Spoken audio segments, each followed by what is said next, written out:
Let's move on to a Knight of Seven Kingdom. And of course, in honor of a Knight of Seven Kingdom, we're going to have a helmet right here. And this kind of looks a little bit like the helmet that he's using. If you see, has the same type of perforation. It's just that when I say he, I mean Duncan. All sorts of helmets will be presented during this review. But first and foremost, let's talk about it. Okay. So, Knights of Seven Kingdom. The first thing I want to say about this, and I really want to hear what you guys think. This is going to be a little bit of, this is what I think. Let me hear what you think, also in the comments, of course. But one thing I want to say, I watched all 6 episodes. It was really, really good. But it grew on me. So, for anyone who is kind of on the fence, and you're like, I don't know if I'm going to like it. Is it going to be for me? If you watch the first episode and you think maybe not, which is what I thought, keep going, because here's what I'm going to tell you. There will be spoilers, but I'll let you know before any spoiler. Right now, no spoilers. I'm just letting you know that, to me, first episode was meh. Second episode was like, maybe. Third episode is what I went, oh my gosh, this is great. Particularly at the end. I'm not going to say why, but if you make it to the end of the third episode, you'll get addicted. You'll immediately click next, and then you'll watch 4, 5, and 6 because it gets progressively better. Really good. Now, I'm going to say a lot of praise to this show. We're going to discuss character development. We're going to talk about the characters themselves. We're going to talk a lot. We'll spend a lot of time on the gear, the armor, the weapons, because I'm a medieval enthusiast. Of course, this is a fantasy, and we have to keep in mind that anything I say is not a critique, because once again, it's not set in medieval Europe, but it's clearly inspired by medieval Europe. And so it's fine, I think, to not consider anything I have to say as necessarily praises or criticism on the basis of historical accuracy, but simply as an opportunity for us to learn something fun while we talk about a show that we all thoroughly enjoyed. With that out of the way, one thing that was a little negative for me, but just for me, is that sometimes the humor is a little crass. Particularly beginning of episode 1, beginning of episode 2, and then there is a scene on episode 4 that were a little bit like, yeah, okay. Did it disrupt from the entirety of the series? No. Did I still enjoy it very much? Yes. And is it statistically likely that what I found to be, I don't know, didn't click with me, you are actually going to love it, it's going to make your laugh your head off? Yes. So I'm just going to say that because I wanted to say it. Also because, to be fair, it's probably the only negative thing I have to say about this entire show. Let's talk about Duncan. And then we'll talk about the armor. But because we're not talking about the armor just yet, I'm going to open an image now. I really like him. I love it because there is a little contrast in the way he's written. He's a hedge knight. And for those who don't know, when you say hedge knight, you'll hear this all the time during the show. A hedge knight is basically another way to say knight errant. And a knight errant or a hedge knight were knights that kind of wandered the land, weren't necessarily employed. Generally speaking, they're not wealthy. So it's different from a high-born, some can be high-born, by the way, but it's different from the sort of mounted nobility that is rich and powerful that normally you associate with a knight class. So a hedge knight, and this is an interesting piece of historical, it's an interesting piece of history that I'd like to share with you right now, and we're going to open a website for it, which is Manuscripts and Miniatures. And if you're not familiar with this website, then this mention alone is going to change your life and make this entire video worth for you. Manuscripts and Miniatures is a phenomenal website where you can find all sorts of miniatures, meaning medieval illuminations. There are a lot of manuscripts, and these manuscripts in the Middle Ages tend to have representation like this. Sometimes the Bible does too.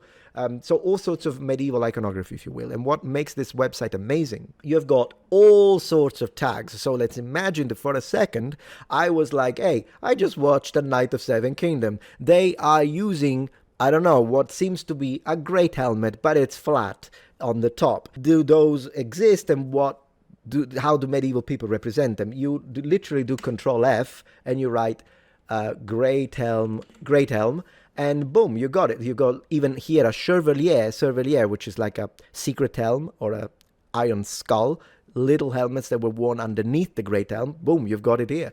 And of course, we've got 39 mentions: cloaked great helm, crested great helm. So if you look at this is kind of a more typical type of great helm, and it's based on the Pembridge great helm, and it's from the late 14th century. If you notice, it is one single cut, but they are split into two ocularia because of the metal in between. Sometimes it's not the case. Sometimes they are two separate, but there are examples of one single slit. And that's kind of his helmet. It's similar to this one with one single split. And as you continue looking for stuff, we can find all sorts of crown, decorated, and of course domed, then you early, and then boom, flat top. So we click it, and it takes us to iconography. Now, in this case, there isn't a lot of iconography, but depending on what you choose, even the visored ones could be an interesting one to see, like this one, barding, for instance. There's a lot of iconography, barding meaning armor for horses. Sometimes it's in color, sometimes it's not in color. Here is another flat top helm. So it's a phenomenal website, and we will be referencing to this website a lot. In fact, I've been using it for years on this channel for obvious reasons. Going back to him, so he's a hedge knight, but I love that even though it's a contrast, because he embodies the concept of honor and really noble of heart that a knight should have in this world too, similarly to, I would say, chivalric ideas of the real Middle Ages. And he embodies it more than the rich ones, right? Do I like him? Yes. Do I think he's a little naive? Yes, but it's not the kind of naivete that borderlines into stupidity. At least for me. He's naive. But I like how his impact, like there's the scene, minor spoiler, but not really. There is the scene where he's going to join a joust. This is the story. The story is he wants to joust for reasons that you'll see if you watch the movie, the TV series. So he wants to joust, but when he gets to the place, and of course he doesn't have great gear, he can't afford polished helmets, he doesn't have much stuff. I'm going to show you. When he sees the actual joust, so a Knight of Seven Kingdoms, let's just put joust here, and he sees them perform at night. And this is something that, if I remember correctly, happens on episode 2. And if any of you has a question, did medieval jousts occur during nighttime? No, they always occurred during the day. Usually they started in the morning. But one thing they did do in European Middle Ages, which could be interesting, is that they had sort of introductions or practice runs at night in the evening before the joust, exactly like they do on the show. So it's actually very likely that people would have gathered around to see the knights. They're so cool. But when he sees the knights, he sees that not only they have gear that he cannot even possibly dream of, but he sees them perform. They are brutal, they are precise, they are professional, they know what they're doing. The guy throws up. I love it, because it gives you the idea not only you're going against the upper class and with the kind of gear that they have enormous advantages. Well, when we review episode 5, we need to talk about that, advantages and disadvantages of having better gear. But these guys know what they're doing. This is what these guys do. They've been training since they were 7. So I don't stand a chance, is his reaction. And that would have been also a real reaction in the historical context. So we talked a little bit about him, great character. And as I was explaining, while you'll like him kind of soon, because you can tell he's a good guy, but you'll love him on episode 4 and 5. Because there is one of these episodes, minor spoiler, minor, I don't tell you what happens, but I just tell you there is one of these episodes that takes an opportunity to take you back and show you a little bit when he was young and what happened to him. And after that, you were already sympathizing with him, but after you kind of learn more about his story, and it's woven very well. Like, it doesn't feel like a where am I now? No, it makes logical sense, and it's good. It's a good episode. Half the episode kind of brings you back to memory land, and it really makes you like the character even more. You think, this guy is such a good guy. I really sympathize with him. I want him to win. Having said that, let's talk about Egg. What do you guys think of Egg? So first and foremost, as my chat is correctly saying, fantastic actor. And I'd like to say all actors are really good on the show. I'm not going to give you any spoilers when it comes to him, but I will say this. He's a really good character. I liked him a lot. I really liked him a lot. He really adds a lot to the story. A lot. Progressively more.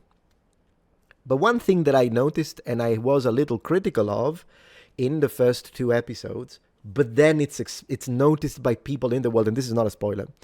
Well, kind of minor spoiler. One thing that he does, this happens in the first episode, I don't really consider it to be much of a spoiler, but it's that he becomes his squire, if you will. And I was confused by it because in the Middle Ages, someone his age would have been a page, not a squire.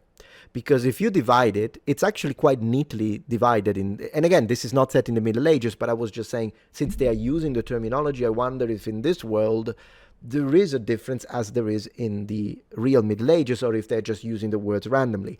And it actually turns out that there is a reason. So in the Middle Ages, 7, 14, 21. So 7, you're a page. You learn, you clean a knight's armor, you bring him the helmet, you follow him around, you help him out. Then at age 14, you become a squire. A squire starts to learn how to fight. A squire starts to get familiar with the armor a little bit. He knows how it works. He's older. Sometimes a squire can follow a real knight into battle, so they will have exposure to real combat. Because again, remember, the knights functioned in retinues. The so-called lance in the medieval period doesn't just represent the weapon of the knight, but represent the whole retinue.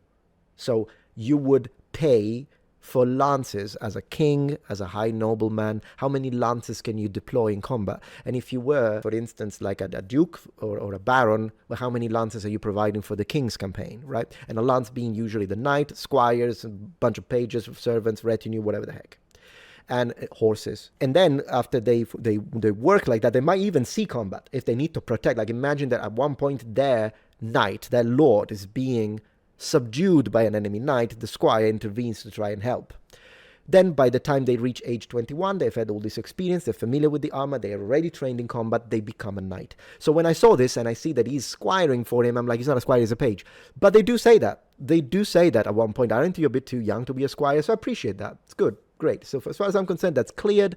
It's a special occasion. And then the more you watch, the more you understand, okay, there is a justification as to why this is happening. And I'm not going to spoil it, but that was something that I thought it was pretty cool. Let's move to the bad guys, the Targaryen, the dragon family. So some people complained about the fact, in fact, I should say this is, this guy obviously is the main villain. And I think he's played well. Good character in general. Some of the Targaryen in this show do not have the characteristic platinum blonde hair. Some people liked that. Some people didn't. Me, I was a little indifferent to it. I mean, sure, the Targaryen are famous for that. Also because it kind of connects to inbreeding. It's a bit similar to what the Ptolemaic dynasty did. And in fact, there were several medieval dynastic families that wanted to maintain the purity of the family markers, and they wanted to maintain an ancestral genome. And so they did that. Normally you would marry into cousins, but there are families that brought that to extremes and married brothers and sisters. Ptolemaic family was one of these. And then sometimes you did have deformities as a result of that. Personally, I wasn't particularly bothered by it, but I do like that they have a visual aspect to them that kind of sets them aside as the dynasty that used dragons and magic to gain power over everyone else, even though, of course, here the dragons are long gone. Very good character. What do you guys think? You thought it was fine? Yeah, I mean, it wasn't the end of the world for me, the fact that some had black hair and some had whatever. Let's move to armor. Let's talk about the armor, guys, because that's really where I'm more in. That's the thing I liked the most. So I think in general the armor looks pretty good. One thing that I appreciate is that they are using real mail. So you can tell that these are actual individual rings. It's not like anything of that nonsense that is like knitted mail. Is it riveted? Maybe. I don't know if this is, it actually looks, I don't know, because this is not a great resolution. It could be butted mail. For those who don't know, by the way, I'm taking it for granted that you know, because I've been talking about this for like 12 years. But for those who don't know, riveted mail is the most common type of mail, both in ancient Roman and medieval history. I can't recall a single museum piece of mail that isn't riveted, or either fully riveted or half riveted, half solid. There might be, I'm not saying it doesn't exist. I mean, butted mail, I'm sure it probably did exist, but in general, riveted mail is 10 times as strong as butted mail. Butted mail meaning that the rings are only, they have a cut, and they are only put together by the strength of the metal. Whereas riveted mail means you're going to add a rivet that it's going to connect and close the ring shut. And then the strongest type of rings are the solid rings, where they are basically uninterrupted link of metal. But of course, you can't have every single ring to be solid, because how are you going to interconnect them? So in order to interconnect them, you need to cut at least one every 3, 4, kind of depends, one every 3, it depends on the situation. But in general, usually the ones that are cut are then shut back with a rivet. And the Romans used this kind of technology too. In fact, it's possible that a lot of high medieval or early medieval mail was repurposed Roman mail, that they added rings to it to make it longer. He's wearing the mail, and I appreciate. Is it a little baggy here? Yes, but not too bad. And it's not like, because of course when it comes to mail, you have all sorts of types. But one thing that is important to underline is that when you have the money, mail and plate, but even mail, will be fitted to you when you have the money. So you'll have like mail that goes all the way under your chin, not like a freaking thing that is hanging over here with your half your throat exposed. It will be fitted to your under your chin or over your chin, depending on the configuration. The mail will fit you properly, because if you think about it, if you wear a mail that you can swim in, you are literally utilizing so much more metal, and it's going to be a lot heavier than it needed to be. So we do have mail that is like, we have a cut here, and it can be a tiny bit baggy. We do have mail that is all the way to half the arm past the elbow joint. This is a thing. Usually tends to be a little more fitted, but sometimes I've seen examples that are a little bit on the baggy side, but not as much as cheap Indian replicas. And then you have mail that goes all the way down to the wrist, and then you have, that tends to be usually very well fitting, and a lot of the mail in the show is fitting like that. And then you have got, here's Italian style mail, yeah, sure. And then you have mail that also includes the mitten. But in general, I'm happy that it's real mail, so I appreciate that. Given he's extremely under armored for a joust, but it makes sense in the movie because he hasn't got any money. And even the way he's been allowed to join the joust is it's exceptional. So is he under? Yeah, I mean, this is a death sentence against a full plate knight who's charging with you with a lance, with the technique of la lance couchée, which we do see here. So the lance is under the armpit. It's called la lance couchée, which gives it more power because it's more stable. And I don't know if any of these guys have got the lance rest, but in general, of course, they are all, there is the invention of the stirrups. So the power that can be delivered by a lance strike could easily perforate, in my opinion, even riveted mail. So this is kind of suicidal, to be honest, but it's fine because the guy doesn't have the money, and so it makes sense. So he's wearing a gorget or gorget, if you want to pronounce it that way. Generally speaking, a gorget, in the majority of cases, there are some examples in the 16th century that are exceptions to this, but generally speaking, the gorget is worn under a breastplate. Whereas in this show, we see that the gorget is almost always worn over the breastplate. Normally, tactically, that's not a great idea because a blade, imagine that a blade goes into the middle of your center of mass, very likely, and then what happens? Well, it's coming into contact with metal, it's gonna skid, and when it does that, where is it gonna go?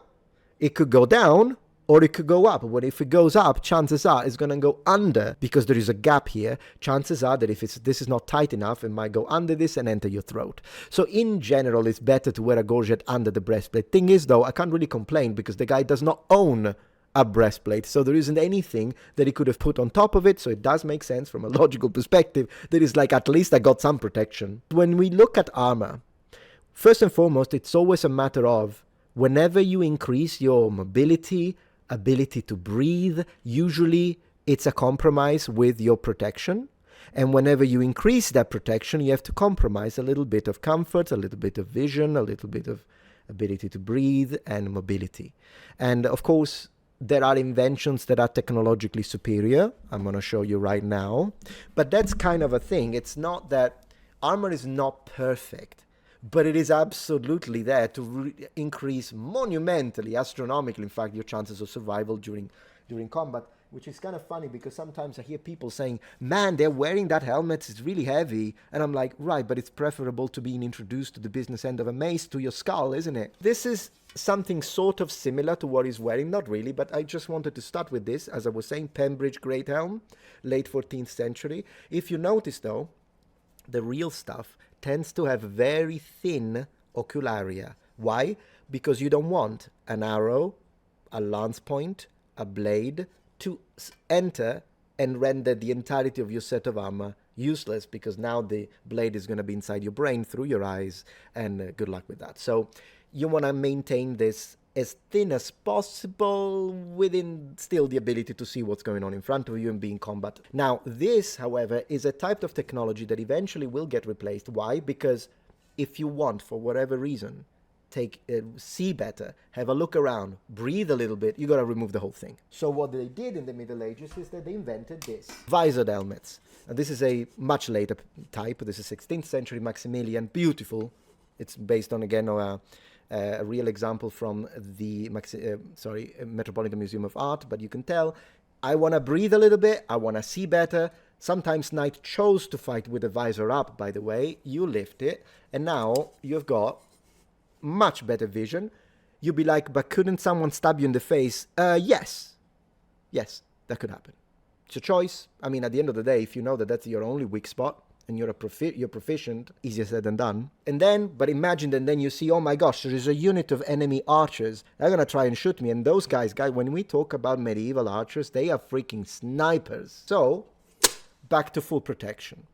And Dark Souls is awesome. I had to say that. But the helmet he's wearing looks to me, the ocularia is massive. So this is, again, extremely unsafe.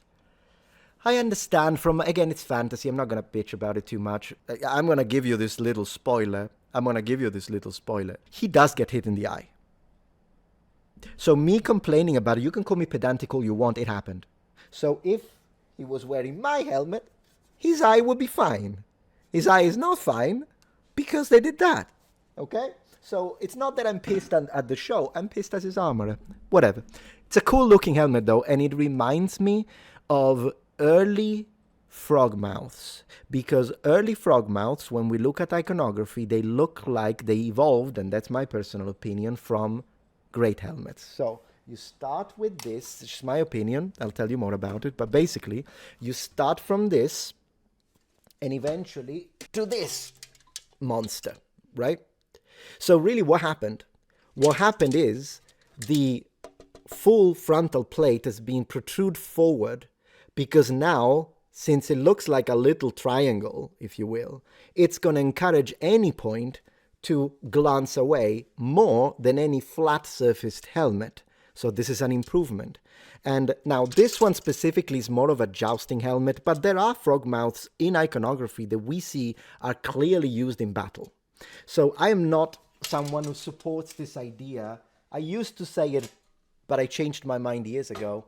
I don't think that frog mouths are only specialized helmets. I think some frog mouths are specialized for the joust, but as an umbrella term, if you consider all forms of frog mouths, we do see some versions that are used in battle, if we are to believe iconography. Of course, someone could argue that might be an artistic device, but personally, I don't think so, because it's found in French art, Italian art, German art, Austrian art, Spanish art, Portuguese art, English art. It's ubiquitous. The way they're worn appears to be different, because when you wear a frog mouth, you can either connect it so that it literally reaches kind of your shoulders and then you connect it to the breastplate, or you can connect it with a strap, and then it's very secure, but your ability to move is reduced, but that's fine during joust, because during a joust you don't have to worry about people attacking you from the back or from the sides. But when you see frogmouth in medieval iconography that appear to be worn in actual field battle, I think they leave a little, like a couple of inches of space, and they don't bolt them. So they are more like suspended. I do think that some frogmouths were used in war for those knights that were like, I'm not fucking with this. I'm not risking my life. I want that. If you look at his helmet, though, it does appear to protrude a little bit in the front. Imagining that this was a little thinner, it does look a little bit like so to me it reminds me of one of those early prototypes of Frogmouth that you can clearly see they were developing from the original great helmets that were used for combat. And that's just the way I see it. So in general, I would say pretty decent. I like his armor. I think it looks cool. And on episode 5, there is this awesome shot where you see the camera starting from the back of the knight as he's going into the charge. And then it literally goes inside the helmet and gives you a POV perspective from inside the helmet during the charge. And I thought that that was incredible. The only thing that I have to say is that look at it as a cinematic tool, but it does not represent how it looks, how the kind of vision that you do have when you wear helmets. And anyone who has worn a medieval helmet that is a proper replica knows that. And I kind of want you to know that. And let me see if I can find a screenshot of that specific scene. I told you this was going to be a detailed analysis, but I don't know what to tell you. I'm a nerd. Look at this. He looks great. I love it when you actually can't see. It's a good shot. Man, that's a really good shot. But I think you know what I'm talking about. Yeah, this shot is amazing. We probably have to also talk about this armor. So it's fantasy. I'm not going to complain about the spikes. The thing is, though, that if I really had to find it, I mean, it looks functional. And before you say, but probably this weighted a ton. Well, medieval helmets did have all sorts of crazy decorations on the top. They're either empty inside or they use materials that are like, they really don't add much weight, and it's not going to compromise the effectiveness of your helmet. So I don't care if in this world that's what they decided to go with. I love how the arms look like 15th century arm harness, and I also appreciate that some of the knights, whenever there is asymmetry in armor, it appears to follow something that makes logical sense. Not even just a matter of whether it's historical or not, just a matter of does it make logical sense. Because remember this, unless you are left-handed, and even in those cases, you were forced to fight like a right-handed person generally, but unless you're left-handed, in combat, the side of your body that you're going to offer the enemy is the left side, okay? And so it's normal that armor reflects that, particularly if you're fighting another right-handed opponent. And so the left side of your helmet tends to be the strongest one. Sometimes they're not asymmetrical, but asymmetry is there. For instance, the right side is going to be perforated, the left side is going to be solid. They choose that because it is more likely that you're going to get hit on the left side of your face if you're fighting someone who's right-handed. Likewise, the shoulder plates, either they are symmetrical, fine, or when they are asymmetrical in the real Middle Ages, then the left is going to be big because it's the side you offer, right? The right is going to be smaller, sometimes even has a cut here because you want to be able to operate your weapon in a way that is more nimble. And I love that this show followed that. If you rewatch it now with this idea in mind, you'll notice that whenever there is a bigger pauldron or shoulder plate is the left one. And I really liked that because games usually get that one effed up. And the reason why it annoys me is because as long as the body mechanics are the same, you should expect that if you're going to operate, if this is going to be your weapon, why do you have so much metal and it's going to block? And again, it just makes sense. Kind of kills my disbelief thing, suspension of disbelief a little bit. Let's talk about the shield, and then I will go back to that thing I wanted to tell you about the inside of the helmet. So, shields. I've got positive and negatives to say. Positive is, I like the thickness. I don't mind the thickness. So the fact that they are on the thinner side rather than being a big chunky thing like it often is, it looks like they're bringing a freaking door with them. If you look at medieval heater shields, they tend to be relatively thin. I like the rim. It seems to be rawhide rather than the ubiquitous metal rim, which is a thing, but it's like to see a little bit of rawhide representation for once. I love the fact that they paint, but one thing that they never get right from a real history perspective, maybe this is how they do it in this fantasy world, whatever. But in the real Middle Ages, you very rarely see exposed planks. And whenever there is painting, it tends to be on top of whatever material that is used to cover the wooden planks, whether it be ash, whether it be whatever it is, the type of wood that is being used to produce the shield. This is true for the Vikings, or Norse. This is good for the Romans. It's good for Celtic populations in the Bronze Age. It seems to be something that you don't just have exposed blanks. And so what do you use to cover a real shield? Well, you can use either a canvas that has been gessoed, so then it's easy to draw on them afterwards. It can be leather, but oftentimes it can be parchment. Sometimes it can be parchment. It looks a little cheap. And so I'm not a huge fan of that. But that's just me. It doesn't take away from the enjoyment of the series. It's just that I'm a Muppet, and there is nothing I can do about that. So let me tell you that thing about the perspective from the inside of a helmet. So when you're wearing a real medieval helmet, even if it's a helmet that kind of blocks a lot of your field of vision. I mean, this is a tournament helmet, this is a tourney helmet. But you can imagine that, I mean, I've only got the equivalent of a cheese grater when it comes to the kind of vision that I can have, but it's still sufficient to function properly as a knight, I'd like to underline. But even if we move on to the frog mouth, how is my... Goodness gracious, the frog mouth is heavy. So what is my vision with this? My vision with this is non-existent when it comes to the lower side, because there is a thick plate of steel that prevents me from seeing anything that is happening at my feet level. So what do? I just look down if I need to do that. The front is not too bad, but the thing that they did misrepresent a little bit in that cinematic scene was peripheral vision. My peripheral vision with any of the medieval helmets that I own is untouched. So I can see as much as I would without a helmet. And instead, if you look at that scene, it looks as if it's like a letterbox. Then people are like, man, how do you not get claustrophobic? You do get a little claustrophobic with the frog mouth, I'm going to be honest with you. Vision from helmets can be even severely restricted, but the peripheral vision is still pretty good usually with these helmets. So there's that. And when it comes to the armor of the Targaryen prince, it's a bit darker, but it does remind me a bit of heroic armor of the Renaissance. So heroic armor of the Renaissance tends to be very elaborate. Let me see if I can show you a case in the Middle Ages. Heroic armor, very ornate. Don't consider this one because this is just an average Burgundian knight. But Burgundian knights were very posh. Burgundian armor is already its own thing. It's a really cool style, in fact. And if you look at these special shoulder plates, I think Burgundian armor is gorgeous. But I'm saying like stuff like this looks like an ancient Greek hero. I believe Dr. Capwell, this is a picture of him, right? This is Dr. Capwell, and this is an example of heroic armor of the Renaissance. So, heroic armor is gorgeous, beautiful. So whether it be heroic armor or whether it be Burgundian armor, extremely intricate and ornate armor is a thing.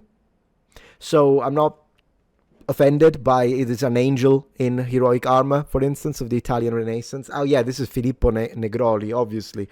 Incredible armor. I have nothing against it. And in fact, sometimes armor can represent monsters as well as heroes. And then again, they are the dragons. So I see nothing wrong with this armor looking extremely elaborate. All in all, what do we think of A Knight of Seven Kingdoms? I think it's fantastic. There is a lot that can be said. There is one of the armors that I loved because it had this reddish coppery hue to it, a bit like a reddish gold, and I thought it looked amazing. Pretty good. I liked the series. It was a really good show.